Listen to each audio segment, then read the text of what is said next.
বাংলাদেশ সরকারের যে প্রাণ কেন্দ্র সেখান থেকে সক্রিয় হওয়ার প্রচেষ্টা চালাচ্ছে। আপনারা জানেন যে সেখানে তারা জয় বাংলা স্লোগান দিয়েছে। যে নির্বাচনের তফসিল ঘোষণা হয়েছে, এটা যেমন নির্বাচন কমিশন সরকারের সদিচ্ছা এসেছে, আমরা বারবার বলেছি এই ইসির সক্ষমতা নেই, এই ইসির নিরপেক্ষতার অভাব রয়েছে এবং সক্ষমতা আমরা মনে করি না ইসির রয়েছে। আপনি জানেন ঢাকা শহরে এখন পুরো বাংলাদেশে প্রতিদিন 20 জন করে লাশ পড়তেছে। সাউথ টাউনে হোক আপনার স্বপ্নের আবাসন, শতভাগ রেডি প্লট, সাথে সাথেই সাফ কাবলা রেজিস্ট্রি। তো এই ধরনের আইন শৃঙ্খলের অবনতির মধ্য দিয়ে মানুষ একটা সংকট এবং জীবনের একটা ভয়ের মধ্যে, ভীতিকর একটা অবস্থার মধ্যে বিরাজ করছে। এবং আপনারা দেখছেন যে নারায়ণগঞ্জে আমাদের কর্মীদের উপরে হামলা হয়েছে, ছুরিকাঘাত হয়েছে, বিভিন্ন জায়গায় অন্য যারা সহযোদ্ধাবৃন্দ তাদের উপরে হামলা হচ্ছে। ভয়ের যে সংস্কৃতি এটা তারা তৈরি করতে চাচ্ছে এবং আমরা এটা শুনতে পেয়েছি যে ফেসিবাদী যে শক্তিগুলো রয়েছে সেগুলো সক্রিয় হচ্ছে এবং এটা সচিবালয়ে বাংলাদেশ সরকারের যে প্রাণ কেন্দ্র সেখান থেকে সক্রিয় হওয়ার প্রচেষ্টা চালাচ্ছে। আপনারা জানেন যে সেখানে তারা জয় বাংলা স্লোগান দিয়েছে। আমরা বলবো যে সর্ষের মধ্যে ভূত রয়েছে। সরকারের যে প্রশাসনিক সচিবালয় আছে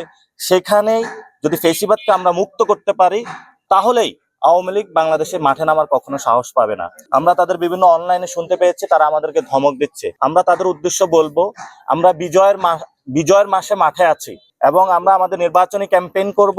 তাদের কত বড় শক্তি তারা আসুক, আমরা রক্ত একবার দিয়েছি। এখন আমরা একটু আগে শহীদ মুগ্ধের হলো কবর জিয়ারত করেছি। এই কবরের সামনে দাঁড়িয়ে আমরা অতীতও শপথ নিয়েছিলাম, আজও শপথ নিচ্ছি।